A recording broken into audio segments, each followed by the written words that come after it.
Greetings, fellow Sturgians. Rhadamant here. Thank you for tuning in to Mount and Blade to Bannerlord, Episode 31, Passing Policy. Alright, before we kick off, let me just recap the madness that is this series, Descending into Madness. I keep trying to encourage you viewers to not vote the way you're voting, and yet you vote anyway. So, what ended up happening was we did the Dragon Banner quest line. We sided with Arzagos to weaken the Empire, or rather, honestly, to destroy it. And then I had to do a little bit of save scumming, but the TLDR is I had to find territory after giving back all the territory that I took, or that I owned, really, all the territory. It was honestly just Kalias Castle, which apparently is not even Sturgian anymore. It has returned back to Volandia. So what I ended up doing is I grabbed Sargot, because it looked relatively easy to grab. But it has been brutal, because Sargot is not a very prosperous town, and then the villages bound to it have been absolutely attacked left, right, and sideways. And because I don't have any vassals that want to join me, at least not Sturgian ones, I am on my own defending my kingdom from empires, whereas I am just basically a baron. I'm like a land baron. So that's where we're picking off. And I am currently at war with the Western Empire. They are 10, 11 times stronger than I am, or so. I've been doing well. I've been grabbing them left, right, and sideways and throwing them into prisons. But yeah, actually, I can consider making peace for 250 tribute a day soonish. But I don't want to necessarily do that just yet, because there is work to be done. Perhaps I can capture more of them and have them pay me tribute or something like that. Or, you know, just at least try to take territories. Now, I think I'm going to change the goal right now to defend Sargot. I don't think I'm going to really have time to try to recruit any vassals right now, so the goal has been updated. But I did want to talk a little bit about recruiting vassals, because it seems a little bit different than the last time I played this, and I'm not exactly sure about the mechanics, but basically, your best bet to try to recruit vassals is to go after your friends first, because they're the most likely to agree to join you. And then the most likely is not only friends, but friends that have no territories. So, for instance, if I go to Godin here, and he lost all of his settlements, he would be very likely to join me, because he doesn't really have anything to lose by staying in his last, under his last lord. So, like, if I could take Ostikin, which is basically a chance of 0, Heckard here might want to join me. Now, the issue with that, however, is taking territories from your friends will make them not friends. So, I'm stuck in a position where I essentially have to go through the encyclopedia of all of the... Now, let me unstar these guys. Go through the encyclopedia to try to find clans that essentially don't have territory, and to befriend them in peacetime, because right now I have to defend Sargot, so I don't really have that option. So that's sort of my plan, but I will end up polling you all about whether or not you like that plan and you want to go with that plan. So you will have the opportunity to decide.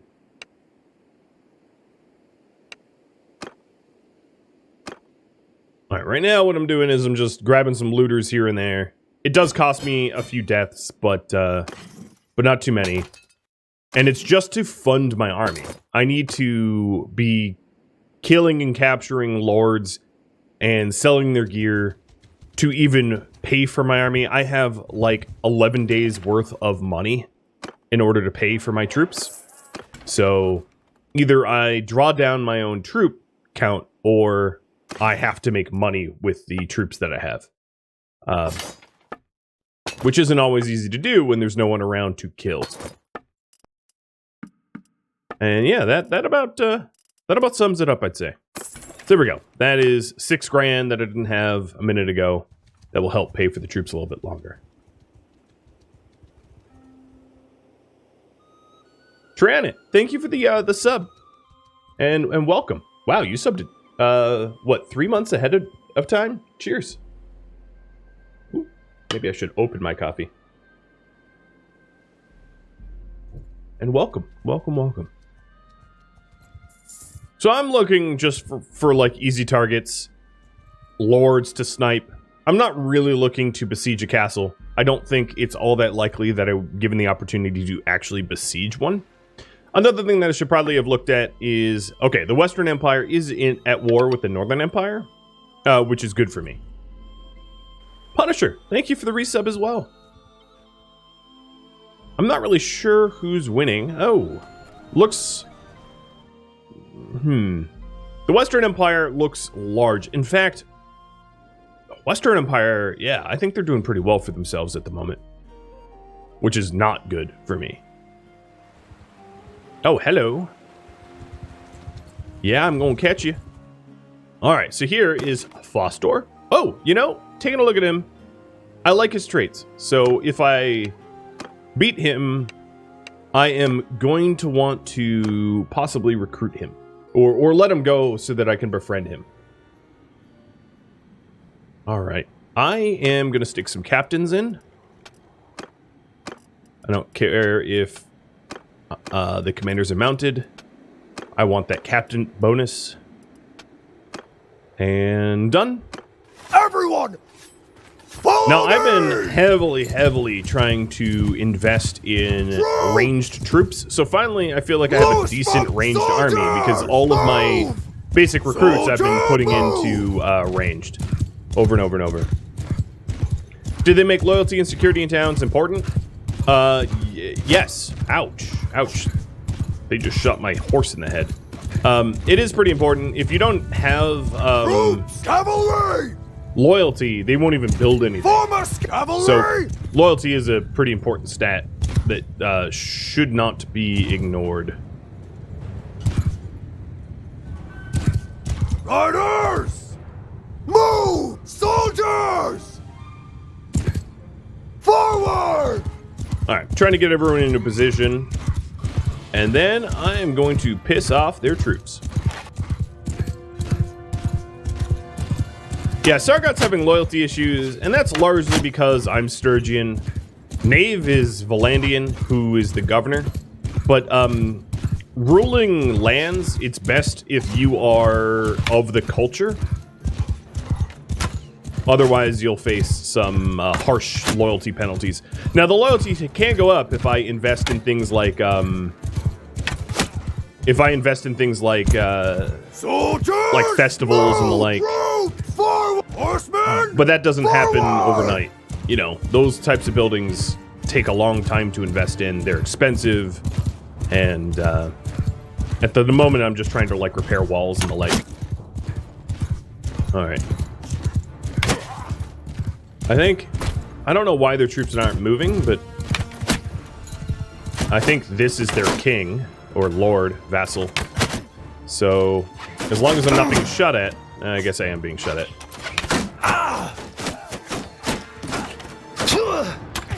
Alright, Fostor is unconscious, as is his elite cataphract guard. Cavalry! So kill them all! And I'm giving everyone the green light to charge. Oops, let's not kill horses now. Whoa, jeez! My troops are eager.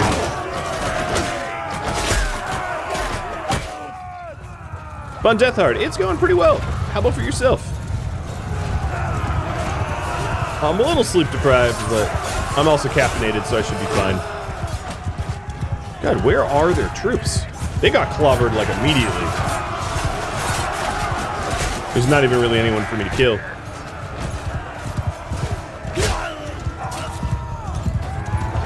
And they're done. Wow, that was, that's gotta be a record. For like time to charge till they flee. It was seconds.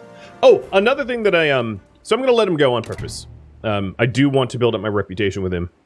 Another thing that I wanted to mention, however, is that, yeah, I don't actually want their troops, is that we can pass laws. And that's going to take a while to, like, go through the entire list of possible laws to do.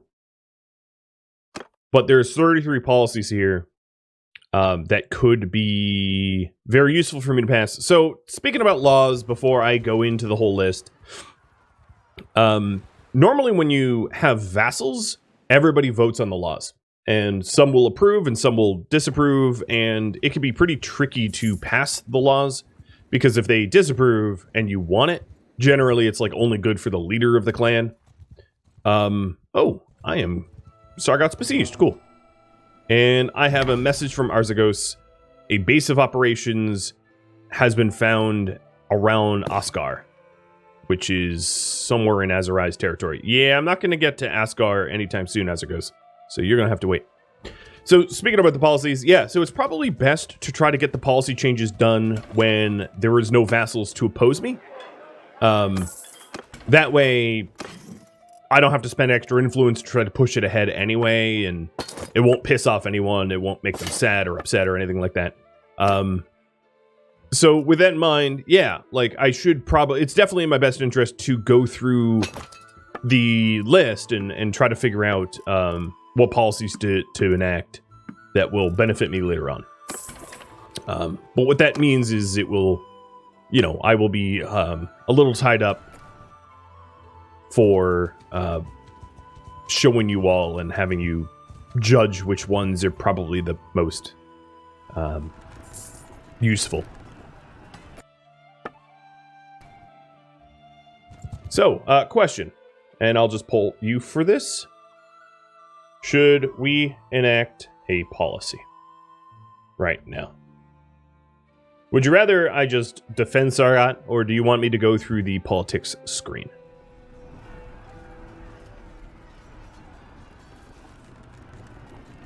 I'm going to give you 5 minutes to vote on that, because it is not urgent. So it's a 500-man army. Besieging, I have 290 defending.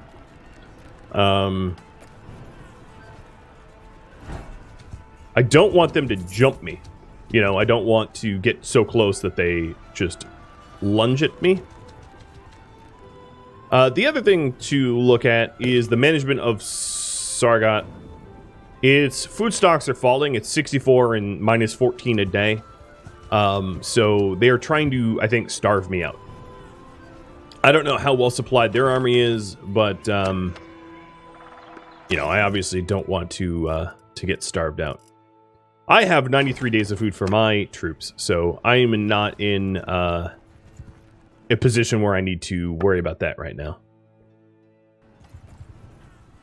And looking at their army, let's try to get a little closer. I'd like to see their troop setup. I think the best thing that I could do right now is to just patrol around Sargot until they commit to an attack on Sargot. And then, once they commit to an attack on Sargot, join the defenders and defeat them. Troops! Charge!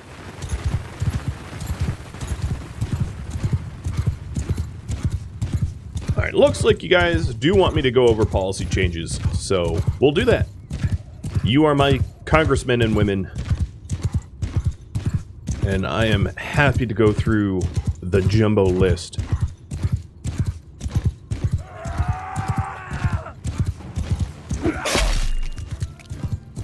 Oh, that was a clean cut.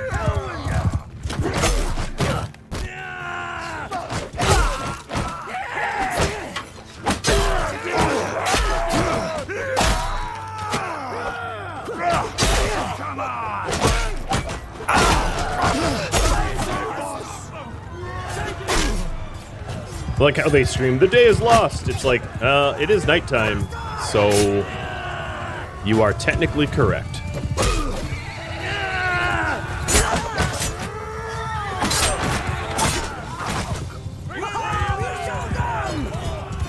We showed them? No, I think I did. You guys get a little bit of a participation award. You need to pick this one up? Hey, you know, maybe in the game giveaway that I got going on, I will give away a copy of Bannerlord. And that way, someone in the community might be able to just get it for free. Alright, so it did just upgrade my troops. And it looks like I'm just going to call this poll a little early because nobody voted against this.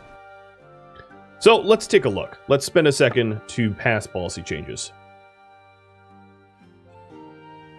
Now that no one can vote against me. I am the Senate. Well, but I'm also the king. So, policies. We have Senate. Tier 3+ clans gain 0.5 influence per day. Influence cost of inviting lower tier clans to army are increased. So, you gain influence per day. I would. But, inviting them into my army, if I had a vassal, would be costlier. Not terrible. Feudal inheritance. The cost of revoking a fief from a clan is doubled, and clans gain 0.1 influence for each fief they own. So those that own the most territory gain the most influence, but revoking fiefs, which, like, I've never done, but revoking fiefs would be doubled. Peerage. For kingdom decisions, clan tier 4+ choices have doubled effect.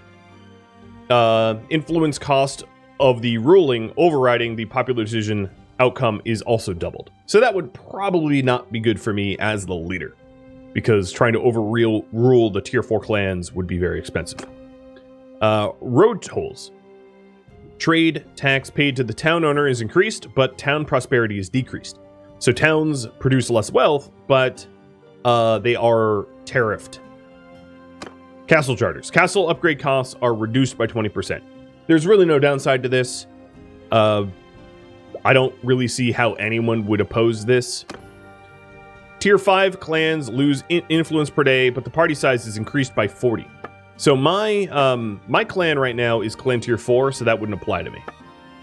It is pretty spicy, honestly. Once I get a because if you take a look, I gain 3.5 influence per day. So that basically means that my influence per day gain goes down to 2.5, but I can have 40 extra troops in my army. I mean, that's very good once my clan tier goes up. Grazing rights. Settlement loyalty is decreased, but the hearth production of villages is also... Wait, what? Oh, settlement loyalty is increased, but the villages suffer at the cost. Sacred Majesty. The ruling clan earns 3 influence per day, and non-ruling clans lose influence per day. So this one just makes me more influential. No vassal would like this. No vassal would want this. But this is something that you would enact prior to inviting vassals. So that's a good one to look at. So what policy to enact? I'll start adding to the poll. Big bonus of daily influence. Castles are cheaper to upgrade. Maybe I should type these out a little bit better. Sacred Majesty.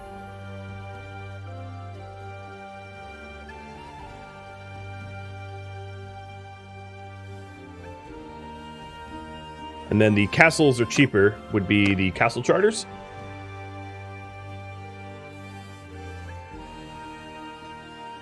This is, it'll take a minute to go through.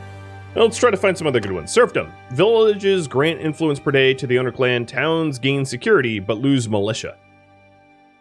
Alright. Lord Privy Council. Tier 5 clans gain influence per day. Influence of cost inviting lower tier clans are increased to the army. I'm not a clan in tier 5, so that doesn't really apply to me. Militia quality is increased. Village tax is reduced.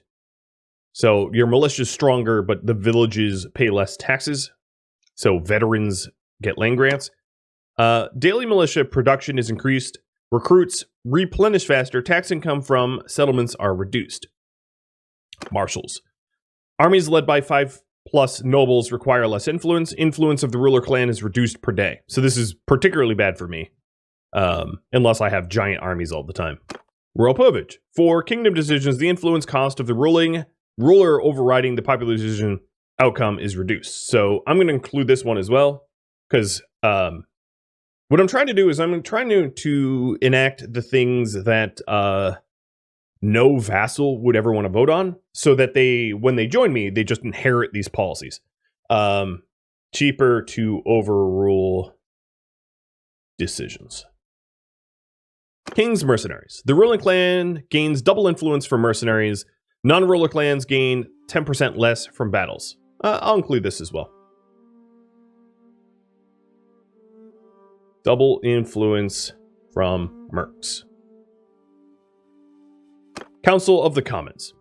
Each notable yields 0.1 influence per day to the settlement owner's clan, and tax from fortifications are decreased.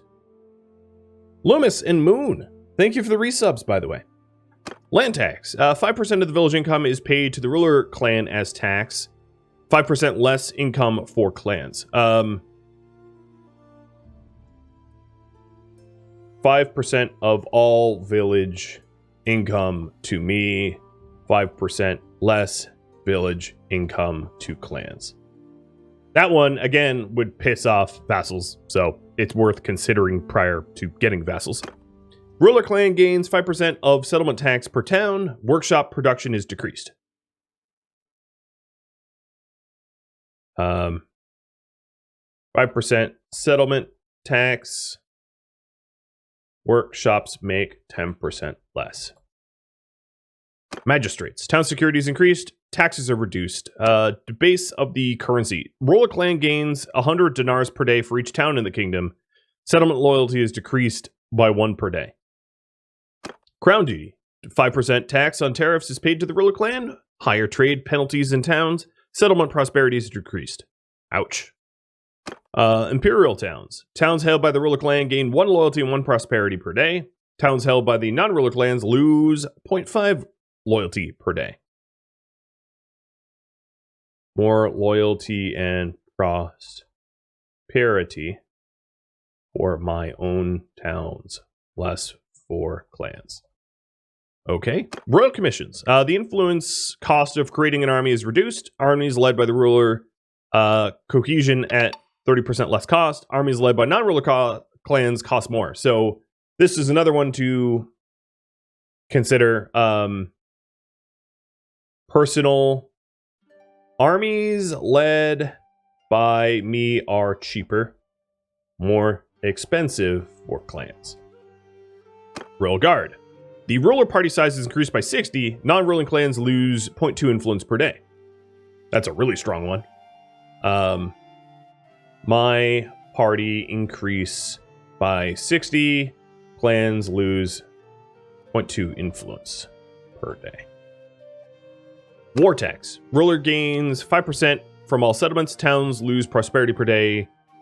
The influence of declaring war is double for the ruler clan.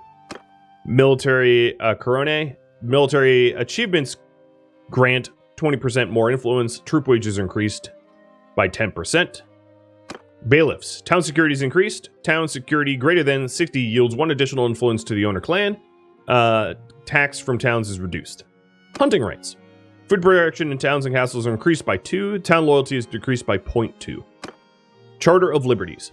The militia quantity is increased by 10%, and 10% militia troops will be higher tier. Revenue paid to both liege and local rulers reduced by 5%. Citizenship. 0.5 loyalty per day to settlements that have the same culture as their owner clan. Settlement militia is increased, and less loyalty if it's a different culture. So I don't own Sturgian towns, so this would be really terrible for me.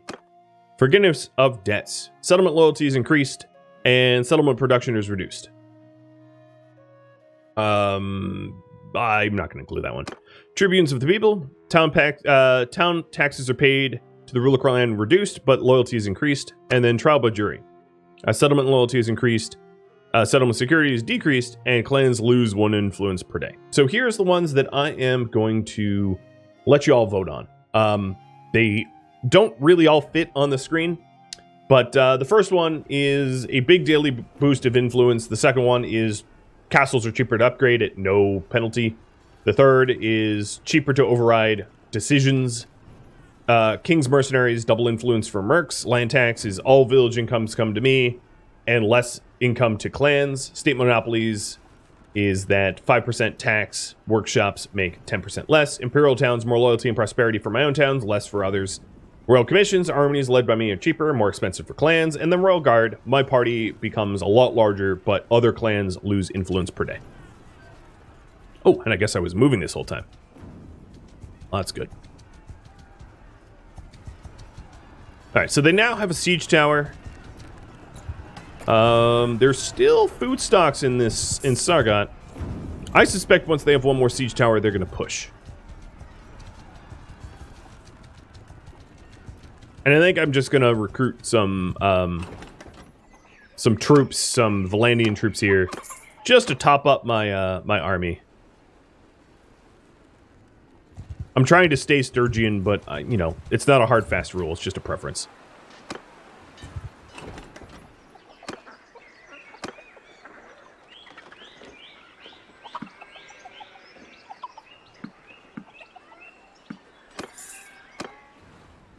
Can you reinforce mid-siege? You can, but at the loss of troops. So I'd have to... Oh, they're attacking right now. I'd have to break through their lines and... Here we go. It's an active attack now. So, I am looking forward to this. I'm going to hide the poll so it doesn't cover the battle, but the poll is still up. You can still vote. It's just hidden. Dead Cold and Tangier, thank you for gifting out a community gift and resubbing. Welcome.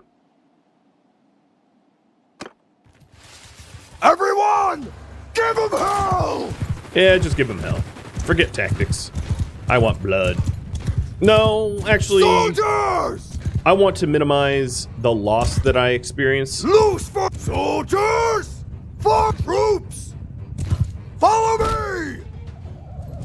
Troops! Soldiers! Stand apart! Move! That's not what I meant to do. Shields up! Soldiers! Move! Move! Horsemen! Forward! Horse troops! Move! Troops! There's something going wonky with the soldiers shield walling. Oh, there we go. Move! There we go.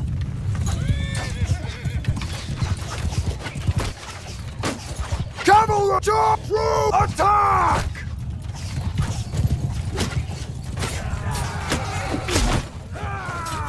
It would be... Oh! That looks like a lord to me. It is. I'm just getting swamped. Down he goes. Now, let's try to find some other lords here. I'll be lord hunting. That one is a lord, I think. No, it isn't. It's just a cataphract. Ah, Taxado gained a level.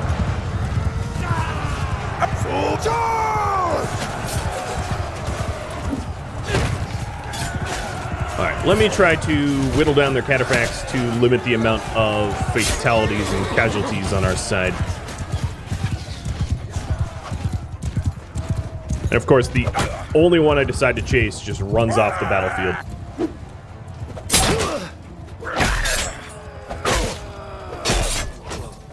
Down he goes. They are getting crushed hard. They can't fight Sturgia. And I do hope that the people well, I guess I can pull on that. Is whether I release based upon their traits or I capture everybody. Or alternatively, release everybody. Alright, so it looks like you guys want to enact Royal Guard. So I'll be doing that in just a second. Question. What should I do with prisoners? Prisoner lords. Release all. Release based on traits or capture all. Let me just vote on that real quick. And let me show the poll. Bada bing, there it is. You got 1 minute. So we only lost 75. They lost everything. I gained 66% of the loot. I'm not really sure who I'm sharing the cut with. So we have Vincantios, who is close-fisted, daring, impulsive, the leader of a clan that only owns a castle. And it looks like you guys are voting to capture them all, so alright.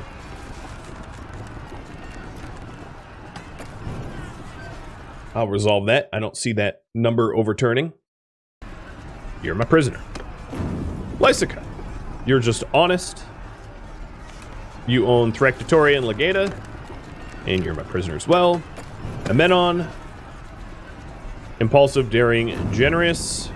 Orticia on Garantor Castle, also my prisoner. Because I'm sitting at Sargot, I'm just going to take everyone prisoner and go over my cap. All of the loot. Because not likely anyone's going to escape between standing out there and sticking them in now. And there we go. I have 11 of their nobles. Well, Brand of the Brotherhood is not a noble. He's just a mercenary. Tavern District, ransom for almost 9k. Making sure that, who is the newest? The newest would be Tannering? Making sure that Tannering doesn't need any of the loot that we got here, so let me check. Nope. Ranged arrows are a little bit better. And then, that's a 3 shield. Nope. Nope. These gloves are slightly better. And then... that's a pretty fast horse. Azrai horse. That's actually a really nice horse. So, yeah, we're done there. Okay, so, yep. Selling the rest. And this is essentially how I pay for my army. Just by plunder. More or less. I'm also going to sell some grain. I don't need 500 grain. Trader doesn't have enough money? That's fine. It's my city. It's fine. Alright, so managing the town. We were working... now that we have our loyalty up, I'm going to start to work on the fairgrounds again, because that's going to raise morale. And then you guys wanted me to enact a policy, so let's do that. So in order to enact a policy, you go to the... you can hit K or L for the... or no, K for the Kingdom tab. Go to Policies, and you wanted Royal Guards. Which is here. Okay, it is enacted. So as a result, my party size should go up. Maybe not when it's paused? Yep, there it is. 285. That's pretty good. Do some promoting.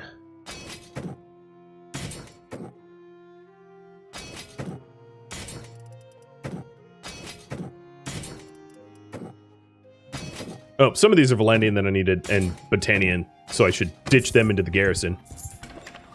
Keep garrison. Yeah.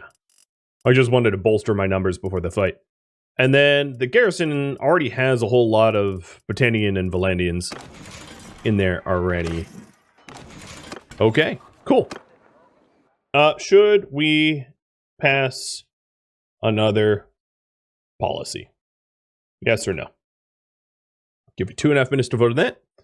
And let's see. I could make flat peace with Western Empire. Maybe I'll ask about that first. Should I make peace with Western Empire? Okay. So I changed the poll.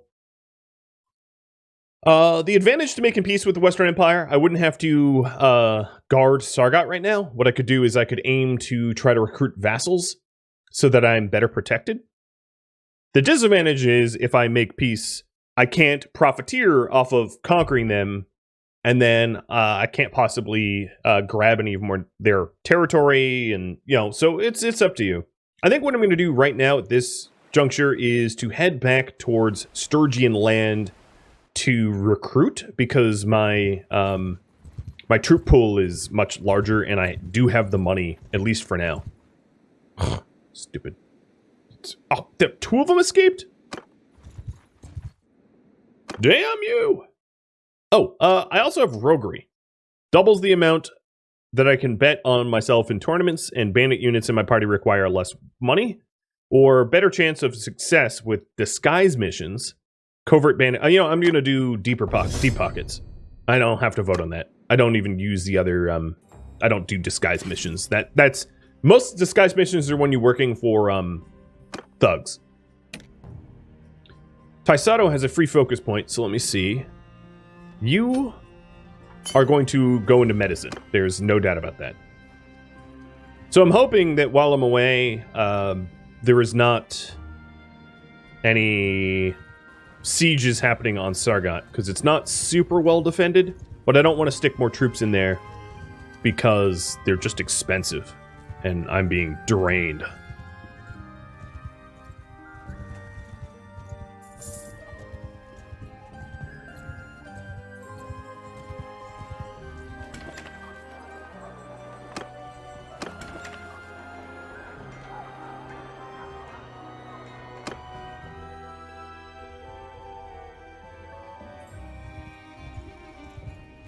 Remtoil is lightly guarded, but I don't think I have the time to take it right now. I'd rather fill up my army as best as I can. Food buying, I have 62 days of food. I am good on that front. I feel bad for this dude.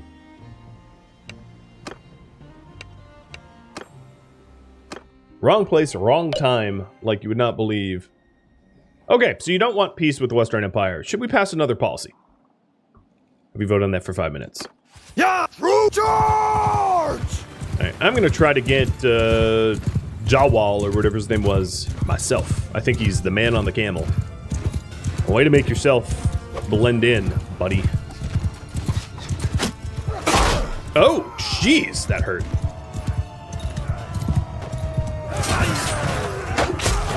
And there he goes. One of his crossbowmen, I think, just ripped me a new one. I mean, it's what I get for charging all alone, right? Totally well-deserved. Look at all these throwing axes. It's madness.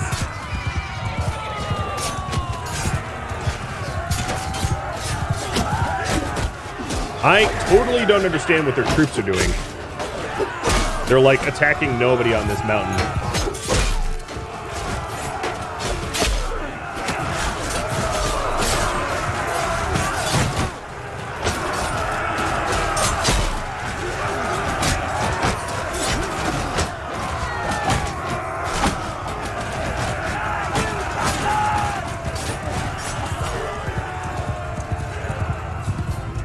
We didn't lose anyone. All right, you are definitely a prisoner.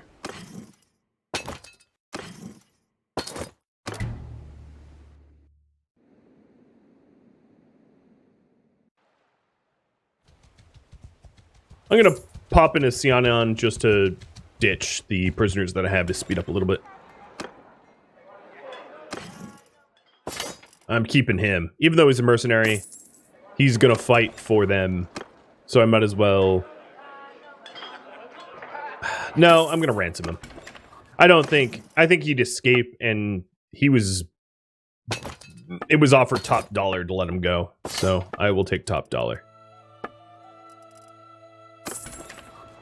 Alright, I have plenty of money to add to my army. And it looks like,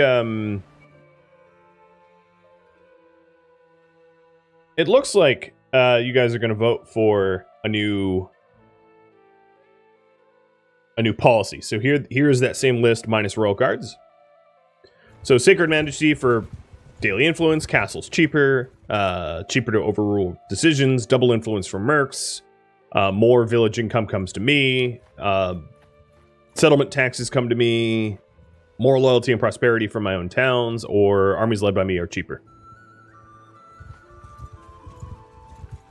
And I am going to try to take advantage of the Royal Guard policy that we just enacted by adding a whole bunch of people to my, my army.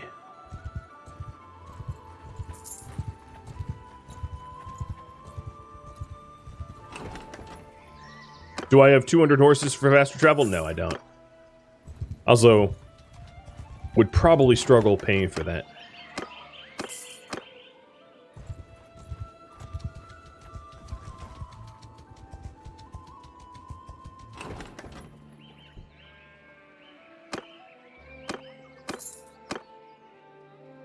Also, I'm in Sturgian land, and they don't have any horses anyway.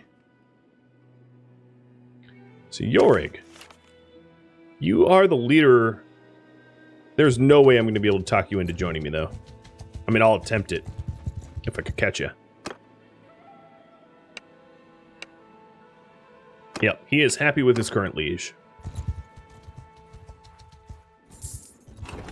Is it a good idea to buy some shops in your own town? So yeah, actually, let me talk about that. Talk about, like, functional monopolies. So I had a YouTube comment that sort of explained probably the best way to run a workshop. And what that would be is to zero in on a specific type of trade good that you want to monopolize in the game. So they offered up a example of silversmith. And what you want to do is you want to go around the entire map and buy all of the silversmiths. And then if those silversmiths aren't being supplied by the bound villages, changing what they make and then selling them. So eventually what you want to do is you want to be the only silversmiths that exist in the entire continent by purchasing the ones that don't make a lot of jewelry and changing their production and selling them, and then buying the ones that are bound, buying workshops that are bound to silver mining towns. And then once you own all the once you own all of the silversmiths that are in bound towns to you know, silver mines, you end up with like a functional monopoly. And all of the jewelry that is traded and sold in the whole world is yours. And yeah, so if you wanted me, I'll put it this way: I will offer it up as a possibility to try to corner the market on a certain trade good, as a goal once I'm done with this war, but not before. All right, now that I'm in Britannia territory, let me take a look for some horses. Speed myself up. That village had horses? Yeah, it did. Didn't. But this has horses too.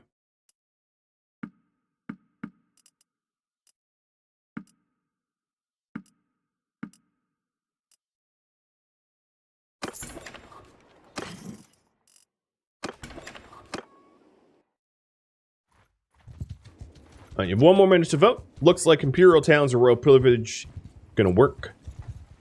Gonna be the choice.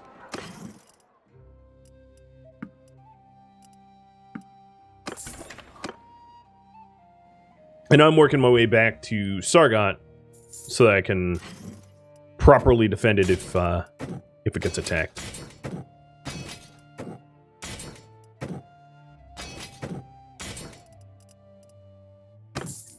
I have a big old Sturgian army, don't I?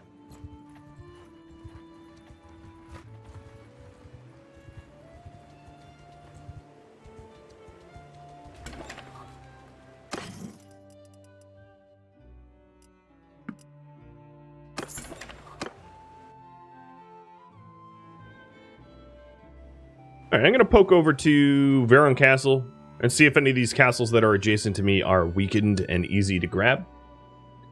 And it looks like Imperial Towns and Royal Privilege are going to tie, so I'm going to enact both.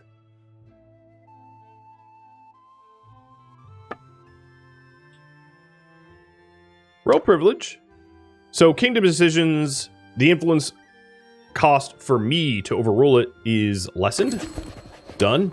And then imperial towns, I gain extra loyalty and prosperity, but towns held by others do not.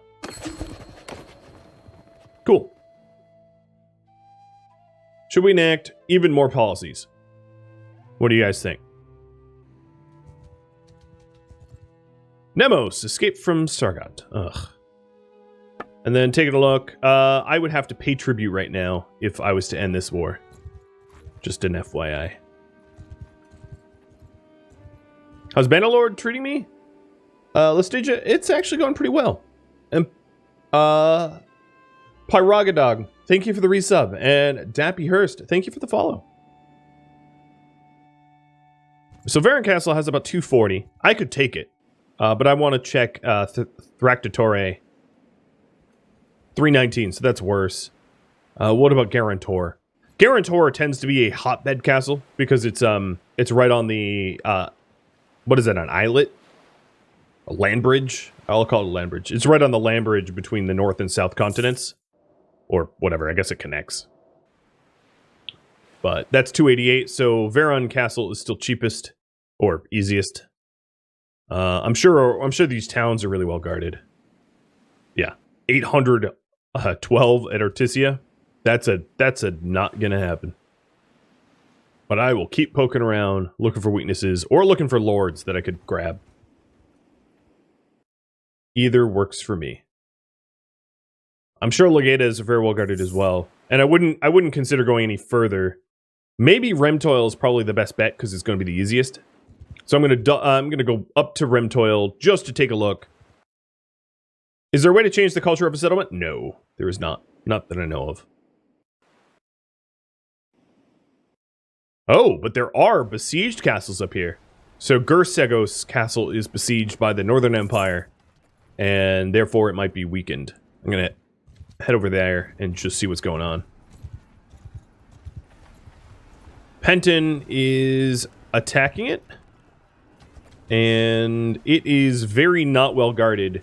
Penton is gonna win. So if I see Gursegos' castle flip back to West Empire, that's probably a pretty good indicator that it's going to be very easy to snag. All right, one more minute to vote on yet another policy. And Remtoil is the easiest to grab, so I'm going to besiege it. Before I besiege it, let's make sure that my troops have been fully upgraded. And then also my clansmen are in their proper... Yeah, Dinky, okay. My clansmen are in their proper professions.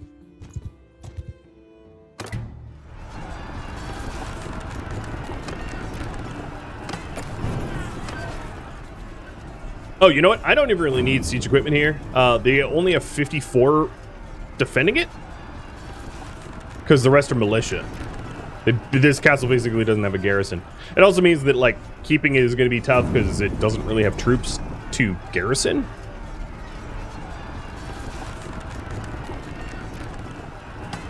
Fine by me. Oh, that's a big army. Big Sturgian army. And passing another policy wins by a single vote.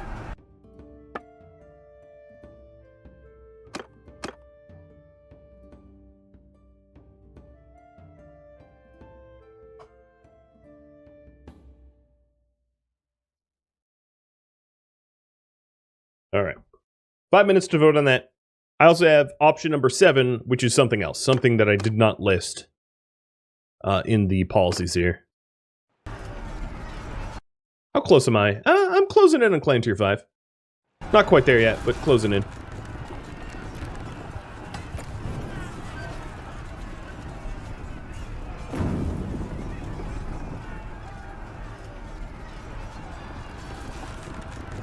All right, let's lead an assault. We don't need siege equipment.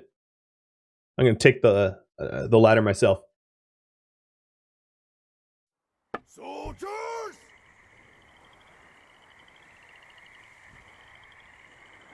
Go! Man, I feel like I'm going to, like, Helm's Deep or something.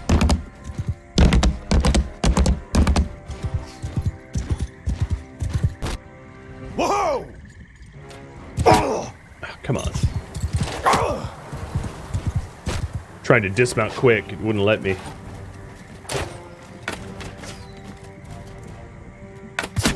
Alright, I don't want to be pushing up this ladder getting shot at by these idiot troops, so...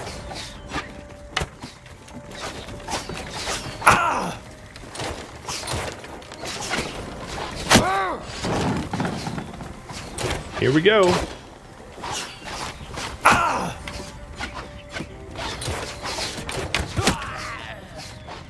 Climbing a ladder and shooting a bow is a very difficult skill to master, but I have mastered it.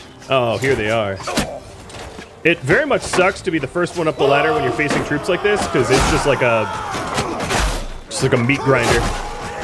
So I'm trying to push my way over to my own troops so I don't just get knocked unconscious, which is gonna happen anyway.